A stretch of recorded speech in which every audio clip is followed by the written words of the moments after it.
Running on Air by 11ty7. Ch.4.2. He wants to view the memory straight away, but he's supposed to be visiting Ron and Hermione for dinner. He goes straight to the apartment and runs a comb through his hair before fleeing directly to Ron and Hermione's place. He arrives right in the middle of an argument. He walks towards the kitchen where delicious smells and angry voices are coming from. I asked him outright, and he said no. Oh, is that how you approach this matter? Just wandered past him and sat with a mouthful of sandwich, I imagine. Having problems with Ginny, then? I didn't have a mouthful of sandwich, Ron says defensively, just as Harry steps into the kitchen.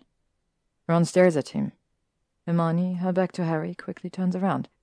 Oh, she says. Hello, Harry. You think me and Ginny are having problems? Harry says slowly. Hermione coughs. No, of course not. She hesitates. Because you're not, are you? No. Ron said you've been staying late at the office a lot lately. I did not. Ron says quickly. I said he's been staying great at the office lately, and you just misheard me. Staying great? Hermione raises her eyebrows. Yes, that wasn't really a good save, Ron. Harry mutters. Anyway, it's true, isn't it? Ron says shamelessly. Ginny's been unbelievably busy, really throwing herself into Quidditch lately. That's because it's her job, Harry says. And I've been busy with my job, and that's all. See? No problems. Ron begins cheerfully, but Hermione levels him with a look. All right, fine, she says, turning back to Harry. But I've got one last question for you, Harry. When was the last time you spoke to Ginny? Harry laughs. We're not that busy. We do still talk. Last night she told me she had to head out for a debriefing. I didn't finish the question, Hermione says, narrowing her eyes. When was the last time you spoke to Ginny about something other than work? Harry gapes at her. What? Well, loads of times, of course. What sort of question is that? I mean, just this morning she asked me to pick up a carton of milk on the way home. Well, didn't talk. She left a note on the fridge because she came home late after work last night and was really tired. And yesterday, or maybe the day before, she asked if I could renew her Quidditch Weekly subscription. Hermione's looking at him, her eyes still narrowed and expression unchanged. Ron is shaking his head, giving Harry a pitying expression. Well, that's that, Ron says heavily, dropping himself into the nearest dining chair. You're having problems with Ginny, and Hermione's right again. What you stop saying I'm having problems? I'm not. Everything is fine. Maybe we don't talk as much as we should. Or at all. Ron says helpfully, and Harry gives him a look. Whose side are you on? He says incredulously. There are no sides, mate, except your defeat with honor. Takes a swig of butterbeer. I am not. Ginny and me are fine, and this weekend I'll take her somewhere nice, dinner at a fancy restaurant, and we'll chat about everything. Okay, Ron says, in tones that imply Harry started ranting about Rexperts or Nuggles. You do that? Yes, Hermione said. You do that, and then you come and tell us all about it. I will. Fine, Hermione says shortly. Good. She strides into the kitchen and starts stirring a pot on the stove. Ron fetches Harry a butterbeer and sets it down at the table. You could have been more supportive, mate, Harry mutters, sitting down beside Ron and opening the butterbeer. I'm your oldest friend. Yeah, well, Ron says, glancing over at Hermione and lowering his voice. Friendship can do a lot of things, but it can't get you a shag. Harry chokes in his butterbeer. Later on, after he's farewelled Ron and Hermione and returned to the apartment, he remembers what they said. He traces a hand over the kitchen counter. It's immaculately clean as ever. There's a fruit bowl on one end of the counter, although it doesn't contain any fruit. Just some receipts and a handful of nuts and sickles. He looks across the room to the dining table, a quill and inkwell in one corner, the edges of the table already gathering dust again since his last squattify. The white walls gleam, untouched by pictures or photographs. If Harry went missing, who would come through the possessions of his life, and what would they think? He has nothing in this apartment. Most of his possessions are kept in his Gringotts vault. Temporarily, he said, but that had been 3 years ago when he first proposed to Ginny, and he somehow never got around to unpacking. Or maybe he'd secretly hoped the apartment was temporary, somewhere to pause in his journey, but not the destination. Warm lights spill from around the corner where the bedroom is. Ginny will be there, reading Quidditch Weekly. He steps around the corner and smiles at her. She's sitting in the bed, intently reading a copy of the Quidditch magazine, and jumps when Harry clears his throat. Oh, I didn't hear you come in. Have fun with Ron and Hermione. Would have been better if you'd been there. I know, Ginny says apologetically. I only got back from practice 20 minutes ago. Gwen reckons me and Pearson are the best players, and we're the ones the scout might be taking notes on. She must have made me practice the dive 12 times. When was the last time you spoke about something other than work? Sounds stressful, Harry says, taking off his robe and hanging them behind the door. But you know we should do something relaxing next week. Just us together. Ginny raises her eyebrows, smiling. A special occasion. Didn't realize I needed a reason to spend time with you. She laughs. Well, I can't do Saturday. We're attending a Holyhead match to take notes, so I'll be gone Friday night too. Sunday I've got debriefings. How about Thursday? I'll ask Gwen.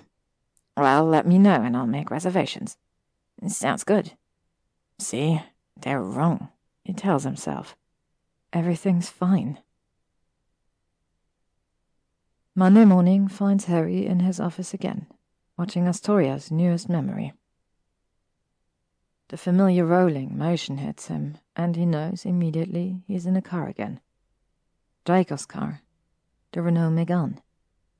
It feels strange now that he's physically been in the car, like two versions of him are intersecting. There's an odd duality about it. Astoria's in the front passenger seat, looking sleepy. It's nighttime and they're driving beside a river, Harry realizes. He presses his face to the glass, seeing the faint twinkling lights of houses reflected in the river, and for a moment it feels like they're driving through the night sky itself, stars above and beneath. He turns away from the window, moving closer to the middle of the back seat, and looks at the rear vision mirror. Draco is gazing ahead, his mouth small and serious, his grey eyes seeming to search the road ahead. We could just disapparate to visit your mother, you know, Astoria says sleepily. It's a 2-hour drive for Merlin's sake. I've driven to Glasgow. Draco's eyes never leave the road. I remember that. Astoria shifts, resting her head against the glass and closing her eyes. I don't know why you'd go there. Because I hadn't been there before. Because I wanted to. You don't know what you want, Draco. Drives around the bend in the road. Harry watches the way he grips the steering wheel, flexing the tendons in his wrists. There is a mesmerizing confidence in Draco's hands, in the way he effortlessly steers, the way he drives without really thinking about it. Draco's eyes flick up to the rear vision mirror, meeting Harry's gaze. No, I don't, he says, and it takes Harry a moment to remember whose Draco is replying to. Draco drives on, the river and sky and road melting into a field of stars as the memory slowly disintegrates. Harry surfaces from the Pensieve, inhaling deeply like he's coming up for air. He visits Astoria the next day. She laughs when she opens the door. You're becoming a regular visitor. I suppose you'd be wanting a cup of tea then? Thanks, Harry says, following her into the kitchen. Did you like the memory? Astoria asks, measuring a spoonful of sugar for Harry's mug. It's one of my favorites. Harry hesitates, busying himself by clearing a spot at the table and sitting down before he speaks. Do you think Draco chose to leave? Astoria pauses. You think Draco was unhappy with his life? You'd know better than me, but I think he was searching for something. A memory, a state of mind, a new life I don't know. Astoria pulls the tea. I often said that to him in a roundabout way. I joked that he was driving everywhere to try and find a place that didn't exist. Harry stares unseeingly at the steam curling gently from the mugs of tea. Matthew's a muggle? Well, yes. Would he teach me how to drive? Astoria starts to laugh. Harry's first driving lesson is on Wednesday at 4 p.m. He arrives at Astoria's punctually.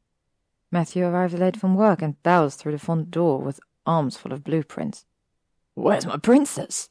He shouts, and Sophie lets out a shriek of glee, coming down the hallway so quickly she nearly falls over. That's an architect, Astoria says, noticing Harry staring at the blueprints. That's interesting. No, it's bloody not. Matthew says, setting the footprints down and gathering his daughter into a new bone-crushing hug. So, ready for your first lesson, then? He says over Sophie's head. You haven't got your own car, have you? You'll be learning in mine, then.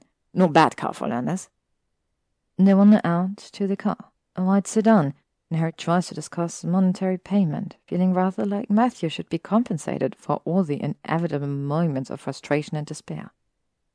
Matthew quickly quashes that notion and instead demands Harry pays him with stories of the Wizarding World.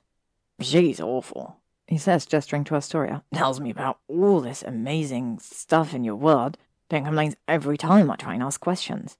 Oh, mad, it's just a castle in Scotland. Why are you so interested? Or, it's God flowing and I'm not in the mood to explain it. Harry laughs.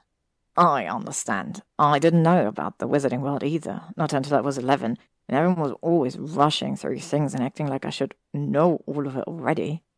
Quit chatting and get in the car already, Astoria says impatiently. I want to see how badly Harry screws up. Leave him alone, Matthew says amiably. You only tried to drive once, and you went straight into the ornamental pond and shouted at me for 20 minutes afterwards. Astoria frowns at him, and Harry tries to unsuccessfully hide a smile. Soon enough, however, his smile has been replaced by nervous apprehension.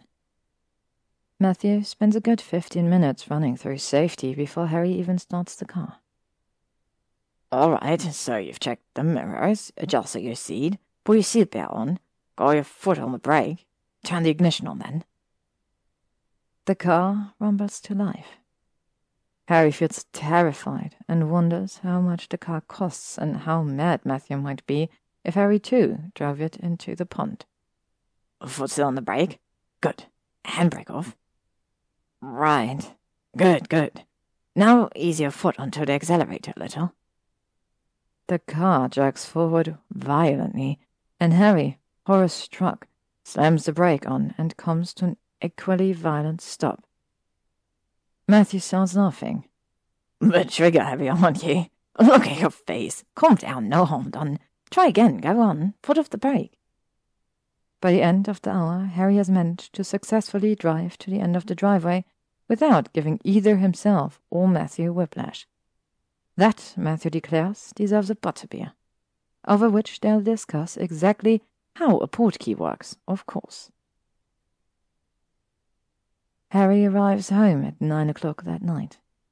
Ginny's in bed reading a book. You're back late, she says, idly turning a page. Got stuck chatting to some people about the case. He'll tell Ginny about all of it tomorrow, he thinks. Their date. Oh, I made reservations at Citrus Moon, by the way. Ginny frowns. What? Oh, right, tomorrow night, I nearly forgotten. Citrus Moon, is that a new restaurant?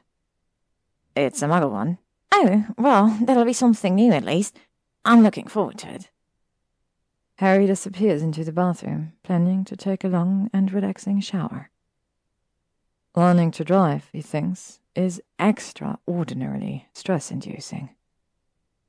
To be continued.